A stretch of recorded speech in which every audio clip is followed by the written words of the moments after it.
প্রিয় বন্ধুরা, সকলে তোমরা কেমন আছো? নিশ্চয়ই ভালো, আমিও ভালো আছি। আজকে সকালে ব্লগটা শুরু করলাম, আর ব্লগে শুরু করার মতো কোনো মন মানসিকতা ছিল না। তারপরও মনটা ভার ভার, এরপরও শুরু করলাম। মেয়েদের মন সব সময় মন খারাপই থাকে, হয়তো ভালো মন হওয়ার কোনো সুযোগ থাকে না। বাড়ির যত টেনশন, যত হিসাব কিতাব সব কিছু করতে হয়, এই জন্য মনটা অনেক খারাপ থাকে। কার মন জগিয়ে চলব? সারা বাড়ির সকলের মন জোগাতে গেলে নিজের মন কি আর ভালো থাকে? কখনোই ভালো থাকে না।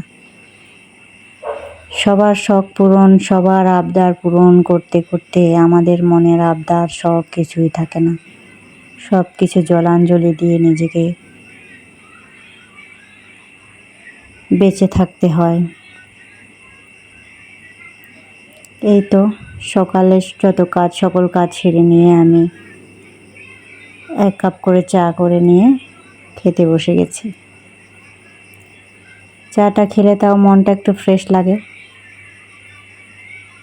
সকল কাজে শান্তি পাই। আজকে রাইস কুকার, কারি কুকারে রান্না করছি। কালকে তরকারি ছিল, সেটা গরম করে নিলাম। আর কচুর বই আলুর ভর্তা করব সকালের রান্না। একটু ডাল করে নেব পরে।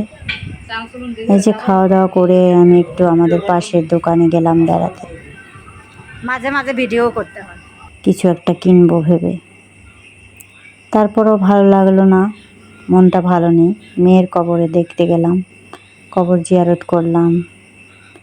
সন্ধ্যা হয়ে গেল, মনটা আরও বেশি খারাপ। একমাত্র মেয়ে, তাকে হারিয়েছি। আর জীবনে আমার কী শখ আহ্লাদ থাকতে পারে? ধন্যবাদ সকলকে।